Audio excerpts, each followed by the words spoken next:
Cathy, tu me dis lorsque tu es prête. Oui, Très bien. Alors, en te connectant uniquement à ta supraconscience, que peux-tu me dire au sujet des pensées?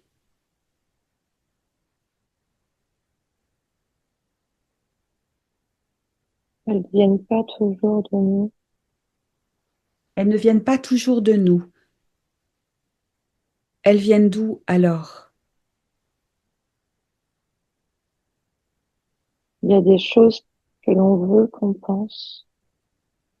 Il y a des choses que l'on veut qu'on pense. Et c'est qui ce on qui veut qu'on pense? Ça vient d'où? Les reptiliens. Et que peux-tu me dire de plus au sujet des pensées? Celles qui viennent vraiment de nous, ce sont lesquelles? Celles qui viennent de nous, si on est positif, elles sont toujours positives. Les pensées positives, elles viennent de nous. Si on est positif, quand on est positif, les pensées négatives, elles viennent pas de nous, ou elles viennent des générations précédentes ou Donc le négatif, ça vient toujours de l'extérieur, souvent, très souvent. très souvent. Si tu vois des pensées qui sont émises par quelqu'un, si tu suis le cheminement de ces pensées, qu'est-ce qu'elles deviennent, qu'est-ce qu'elles font, où vont-elles? Il y en a qui partent, il y en a d'autres qui vont dans le corps. Dans le corps de qui? De la personne qui l'aimait ou dans le corps de... Oui, Oui, d'accord. il y en a qui s'en vont et d'autres qui restent dans le corps.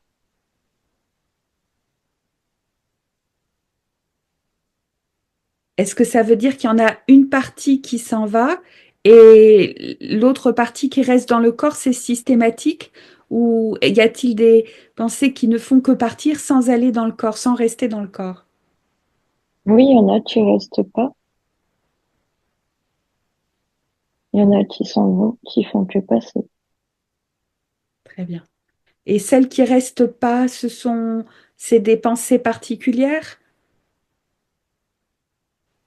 C'est des pensées rapides. C'est des pensées que quelqu'un a envoyées sans réfléchir, comme ça, hop, une petite pensée, et ça s'incruste pas. Oui, Et quand les pensées sont envoyées à quelqu'un en particulier, comment ça se passe? ça va jusqu'à la personne si on veut. Si notre conscience supérieure le veut, si on veut au plus profond de nous-mêmes. Donc, si la personne le souhaite vraiment, que sa pensée aille rejoindre une personne en particulier. Oui, Et là, ça se fait. Ça arrive jusqu'à la personne, ça rentre en elle ou ça reste en surface? ça dépend si ça a de l'intérêt pour la personne qui la reçoit. Oui.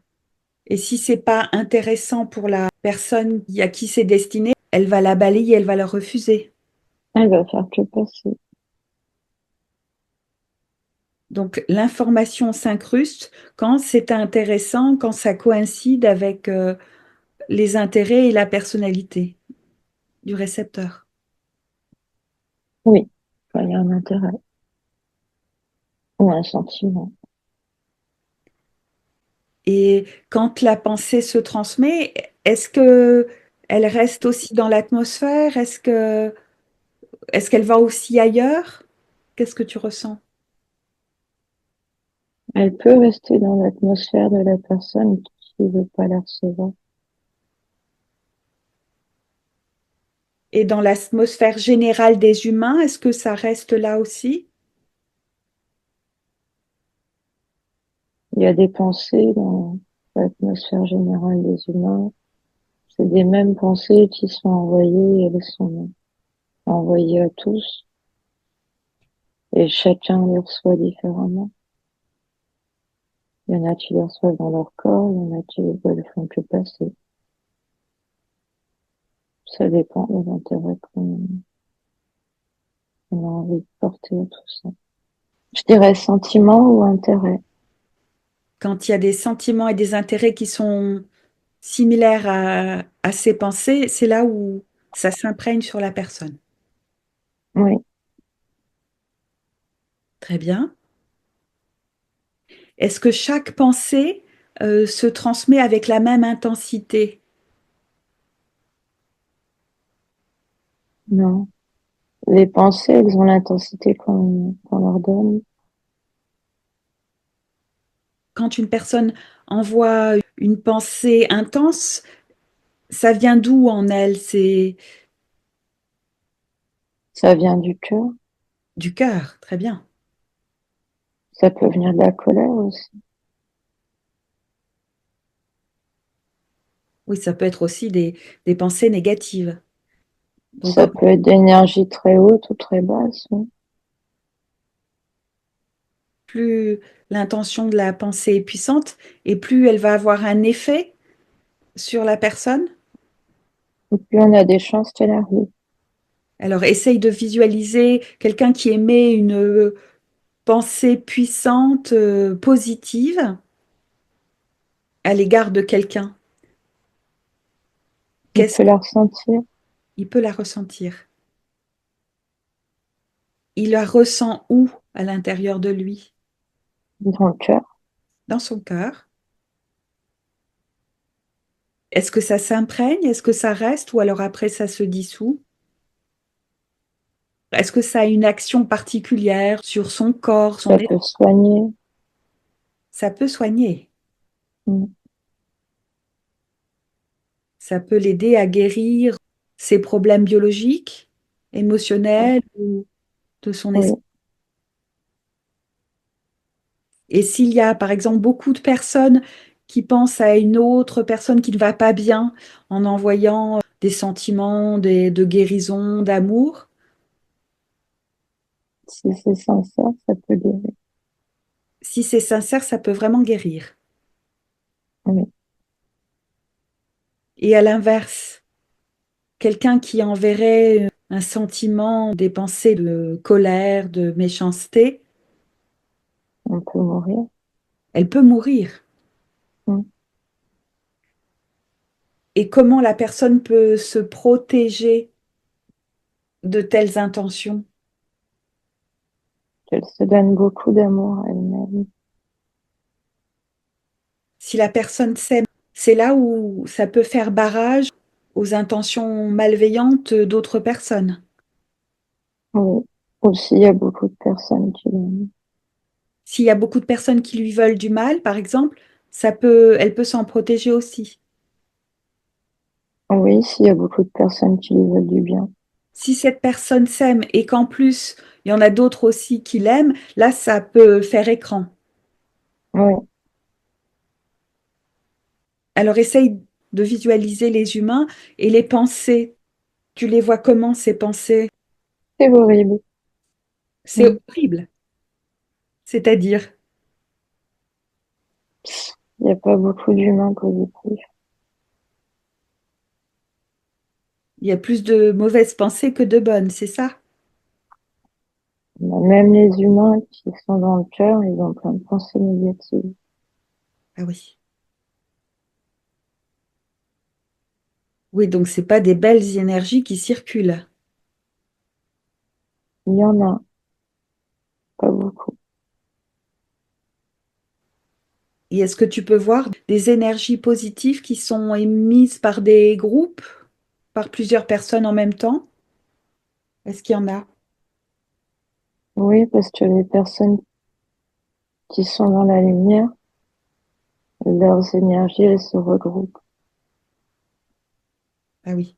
Même si elles se connaissent pas, même si elles sont très éloignées, Elles sont toutes regroupées. les pensées se regroupent en fonction de leurs intentions. C'est les énergies des personnes dans la lumière qui sont regroupées. Ah, Donc les pensées positives, elles se regroupent aussi. Et quand tu parles d'une personne dans la lumière, c'est quelqu'un qui a vraiment déployé l'amour pour elle-même, pour la vie, la bienveillance et d'autres valeurs. C'est quelqu'un qui sait aimer avec le cœur et qui est sincère et qui a pas déployé ou pas gardé de la colère en elle. Oui, là, c'est important. C'est-à-dire que si une personne est en général dans le cœur, dans l'amour, la bienveillance, mais si en parallèle, elle a des émotions négatives, eh ben, ça va atténuer sa lumière. Il faut qu'elle puisse s'en défaire. Elle sera pas complètement dans la lumière si elle a de la colère. Et oui. Et tu vois beaucoup de personnes qui parviennent justement à être lumineuses, à pouvoir évacuer régulièrement leur négativité pour faire maintenir en elles un rayonnement lumineux. Il y en a, mais moins que les autres. Moins que les autres. D'accord. Et tout à l'heure, tu as dit qu'il y avait des pensées qui étaient négatives et dont les gens peuvent s'imprégner, même si ça leur est pas destiné, parce que, Parce que c'est des pensées qu'on veut nous inculquer pour qu'on soit mal et qu'on continue de prier, eh oui, de se priver de la liberté. c'est une intention de manipulation, de privation de liberté. Oui, Et les personnes qui absorbent ces pensées envoyées qui sont manipulatrices, j'imagine que ce ne sont pas des personnes lumineuses.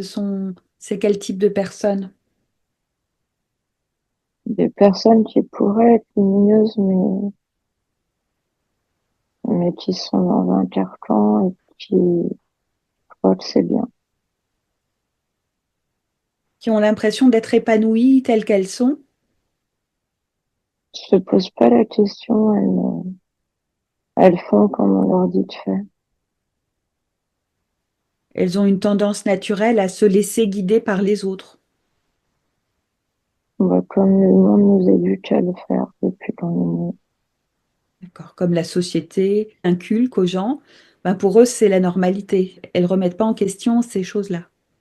C'est ça, Et donc, ça, ce sont les personnes qui vont être extrêmement influençables dans le sens, c'est elles qui vont recevoir toutes les mauvaises intentions qui sont envoyées c'est ça.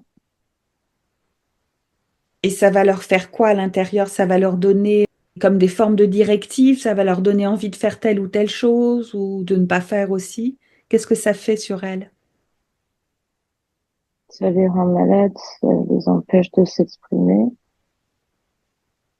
ça les rend dépressifs et puis ça les conserve comme ça les conserve comme des esclaves.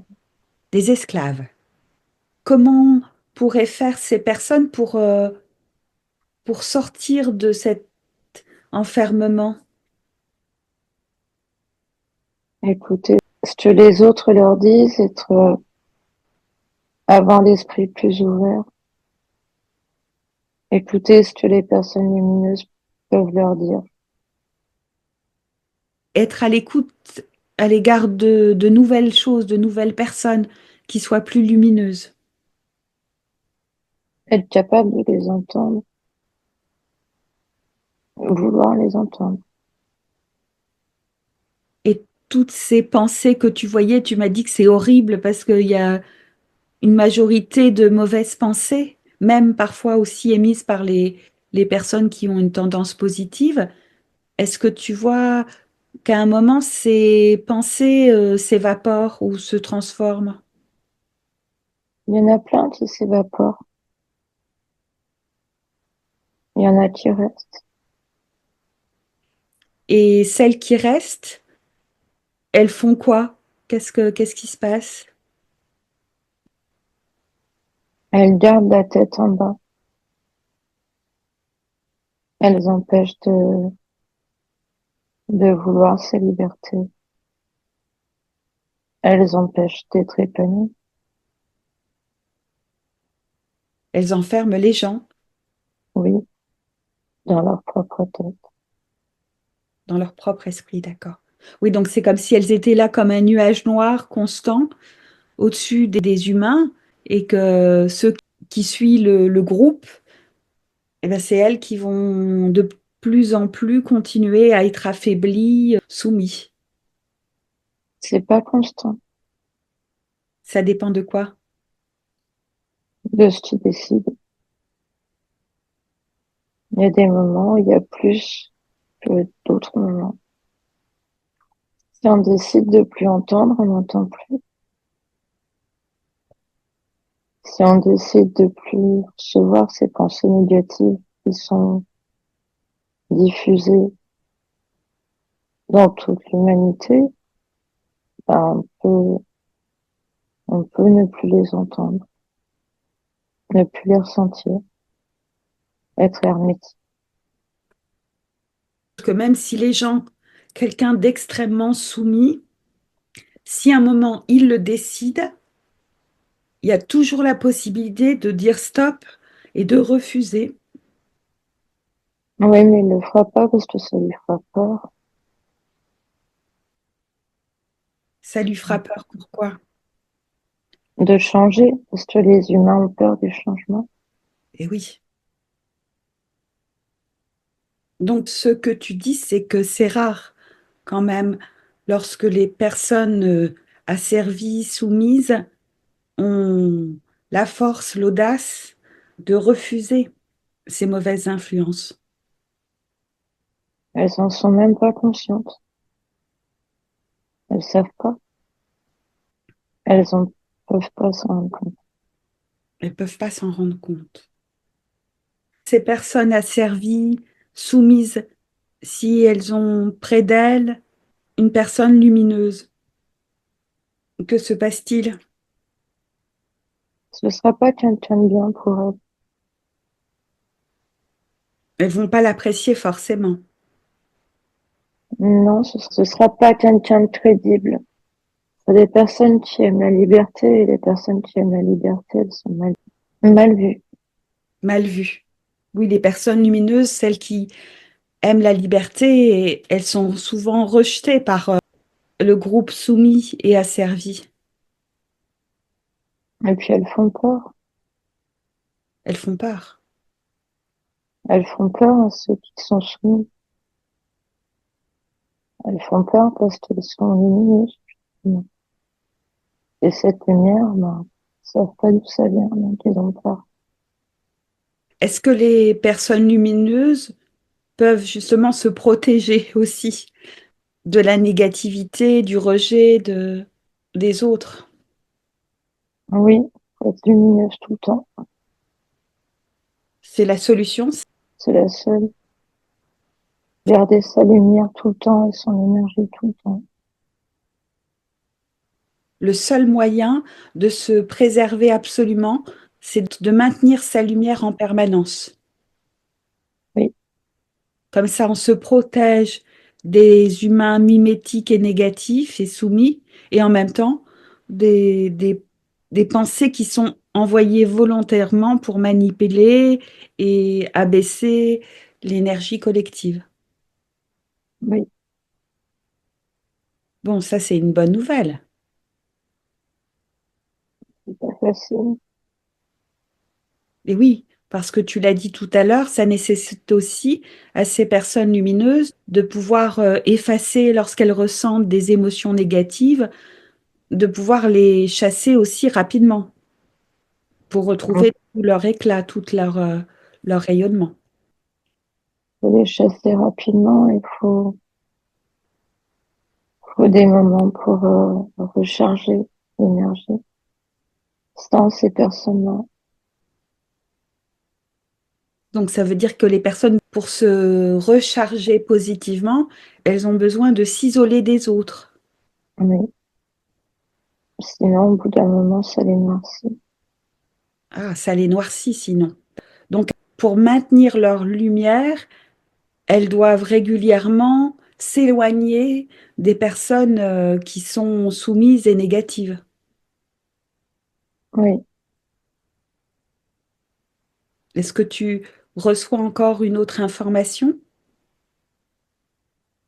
ou de la nature. Il faut de la nature. Ah, quel est l'effet de la nature alors? La lumière, elle peut s'écarter, elle peut s'agrandir. La lumière de la personne lumineuse, c'est là où elle peut reprendre toute son ampleur lorsque la personne est au contact de la nature. Elle peut en prendre plus. C'est le même élément. La zone lumineuse et la nature, c'est la même chose. Donc elle rentre en synergie et ça permet à la personne d'être encore mieux. Ça permet de reprendre de l'énergie et garder la lumière. Pour résumer, c'est les personnes les plus manipulables qui en même temps ont toujours le plus des difficultés à changer, qui ont peur du changement et qui vont avoir tendance à rejeter, refuser les personnes lumineuses, Parce qu'elles en ont peur et elles sont envieuses. envieuses. Elles aimeraient être comme ça, mais elles peuvent pas. On te le dit que c'est pas bien. Et est-ce que les personnes lumineuses se reconnaissent entre elles? Oui, Et est-ce qu'elles ont tendance à s'attirer ou elles sont trop éparpillées? elles s'attirent, mais elles sont beaucoup, beaucoup, beaucoup éparpillées.